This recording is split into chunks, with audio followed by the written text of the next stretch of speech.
आज हमारे बीच एक गर्व का विषय है कि हमारे बीच honourable union minister for ministry of fisheries, animal husbandry and dairying Shri Parshottam Rupala sir भी प्रेजेंट है। सर, हम आपसे एक नेतृत्व और गाइडेंस की रिक्वेस्ट करते हैं।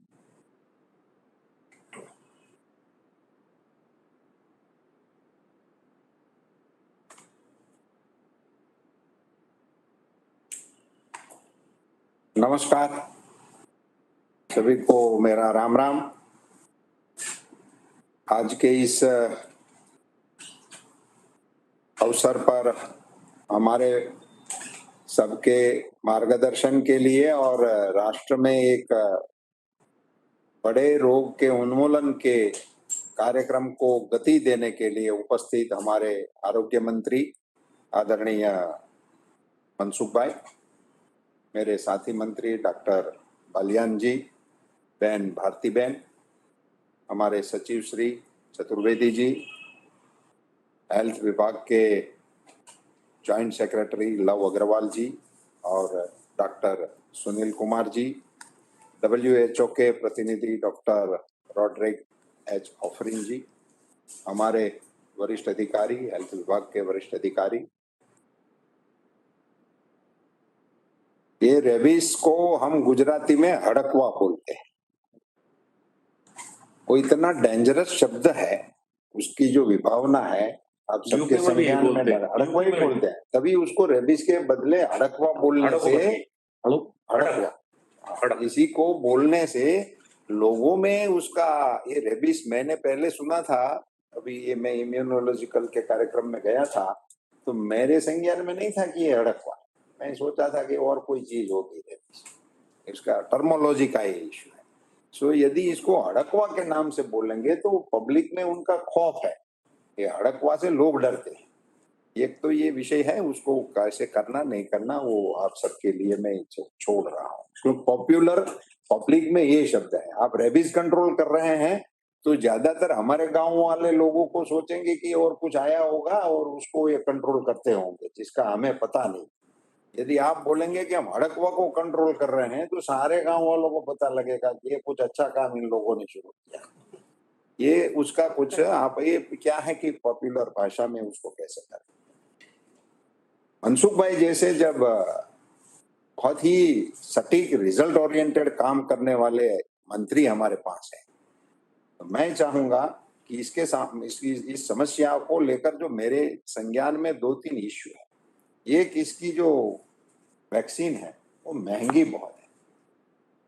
सो ये आप जब कार्यक्रम करना चाहेंगे, और हमारे बालियान जी बता रहे थे कि ये पेट में नहीं है मगर स्ट्रे में है, और स्ट्रे की संख्या इतनी है कि वो गिनने से ही वो कतराते हैं, और इनको वैक्सीनेट करना ये भी कोई आसान चीज नहीं है।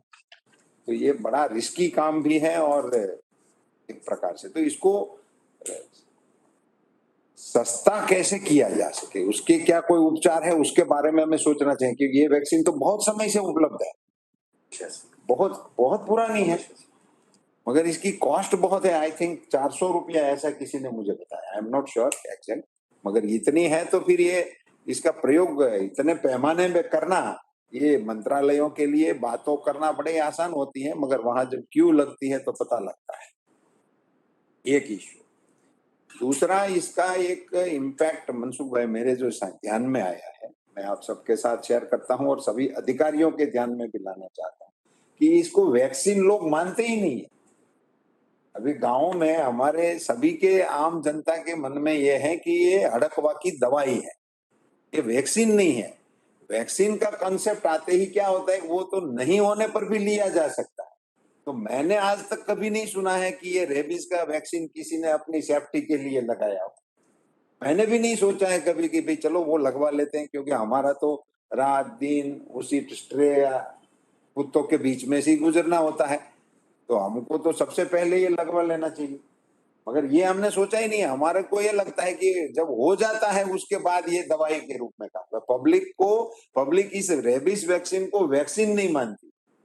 इसका वो अवेयरनेस के कैंप करके ये रेबीज को कंट्रोल करने के लिए वैक्सीन है, जैसे कोरोना को कंट्रोल करने के लिए अब वैक्सीन है, तो सब लोग क्यू में खड़े होकर ले रहे हैं। उसका वो मन में नहीं है। वो ये मानते थे कि वो 14 देने पड़ते थे, इसके अवेज में अब ये 1 वाला निकला, तो जब होगा तब लेंगे। अपने कुत्तों को भी, पेट एनिमल्स को भी वो दिलवाने के लिए पहले से नहीं आ गया। या तो भाई ऐसा भी कभी सोचने में समझने में नहीं आया है कि भाई मेरे घर में तो है ही कुत्ता, कभी काट भी सकता है, तो मैं तो कम से कम ले लूं। तो वो भी कोई इस प्रकार से इनका नहीं है। ये मेंटालिटी को चेंज करने का कैंपेन भी हमारे दोनों डिपार्टमेंट को और कैसे करके करना चाहिए। दूसरा, इसमें भी एक ही वैक्सीन है, और अभी मनसुख भाई को मैं जब भी सुनता हूं तो कई वैक्सीनों के नाम बोलते रहते हैं। कोरोना के लिए ये आ गया, वो आ गया, स्पुतनिक आ गया, और कहीं से किसी देश में वो 1 इंजेक्शन वाला आ गया, हमारे यहाँ 2 आ गया, तीसरा कोई लाइन में है। ऐसी कई वैक्सीन है, तो ये अभी कितने साल से चल रहा है, तो इसमें भी थोड़ा रिसर्च पे काम करके इसका भी कोई दूसरा वर्जन भी मिल जाए, सस्ता भी मिल जाए, उस दिशा में रिसर्च पे भी थोड़ा बल देने की मुझे लगता है कि जब हम इस प्रकार को अभी इसको इरिगेट करने के मामले में सोच रहे हैं, तो पुराने साधनों से ही इरिगेट होगा ऐसी मान्यता के बजाय हमें नया रिसर्च को भी इसमें आमंत्रित करना चाहिए। और ये वन हेल्थ वाला जो है, ये बहुत ही एक अच्छा विचार अब प्लेटफॉर्म पे आ गया है कि ये सारे चीजों को समग्रतया में देखना और इसका उपचार भी उसी इलाज से करना। ये सिर्फ कुत्ते का रोग है, ये सिर्फ पशु का रोग है, ये सिर्फ आदमी को आने वाला रोग है, ऐसे ऐसे ऐसे फैक्टर में देखने से नहीं होगा। और ऐसे कई रोगों के इधर उल्लेख हुए। तो ये वन हेल्थ वाला जो इश्यू है, मनसुख भाई से मेरी गुजारिश है कि इसको आप किसी हेड के खाते में डाल दो। ये बहुत बार चला, अभी इसको अम्ब्रेला करके इसका कोई हेड होना चाहिए अपने नेशन के लिए। क्योंकि ये वन हेल्थ इश्यू जो है अभी ये एक इश्यू की तरह चल रहा है, मगर उसको लीड कौन कर रहा है। तो मेरे डिपार्टमेंट में इश्यू आता है तो हम भी बोलते हैं कि ये वन हेल्थ के हिसाब से करना। आपके डिपार्टमेंट में आएगा तो आपके डिपार्टमेंट वाले भी बोलेंगे कि हम वन हेल्थ में करेंगे और हम कोऑर्डिनेट करेंगे। एनवायरमेंट वाले बोलेंगे तो वो भी कहेंगे कि मैं वन हेल्थ के हिसाब से सारे इंटर वो करके करेंगे। करेगा कौन वन हेल्थ को, इसको लीड कौन करेगा। सो आप अभी उसको किसी के नाम पे सोच विचार करके किसी को एक हेड बना दो। वन हेल्थ का भारत का ग्रुप ऑफ लीडर ये होगा, अधिकारी भी हो सकता है, मंत्री भी हो सकता है, जैसे भी वो आपका।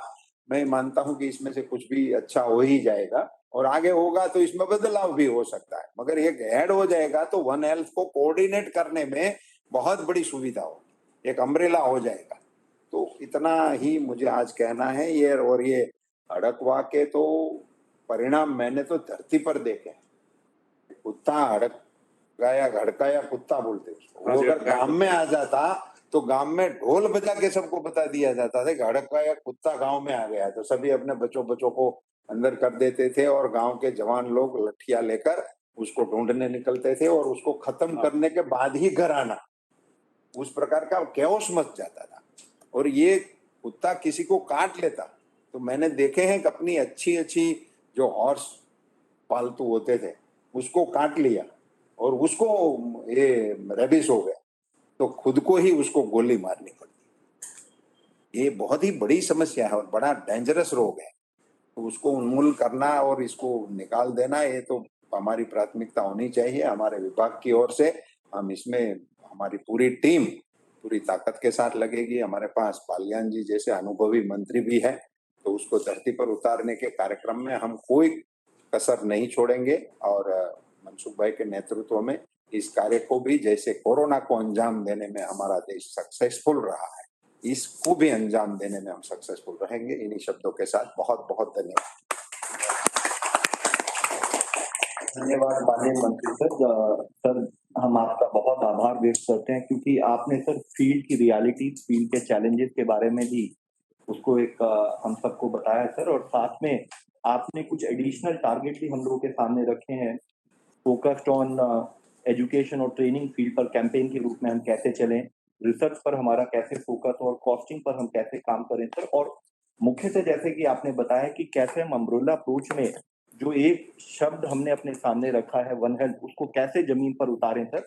हम आपके नेतृत्व में, आपकी गाइडेंस में इस पर कार्य करेंगे सर। और sir, it is such a pleasure कि जो एक नेशनल एक्शन प्लान हमने बनाया है, आज हम सबके साथ, हम सबके बीच में माननीय मंत्री जी, मंत्रीगण सब उपलब्ध हैं। हम सब मंत्रीगण से रिक्वेस्ट करेंगे कि आपके कर कमलों द्वारा उसका अनुमोदन किया जाए ताकि हम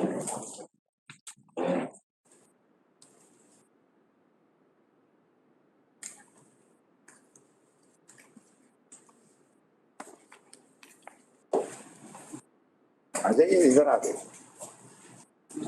अरे आजा। 1 में अच्छा लगता है खरीद लेने। सपोर्टर कहाँ है?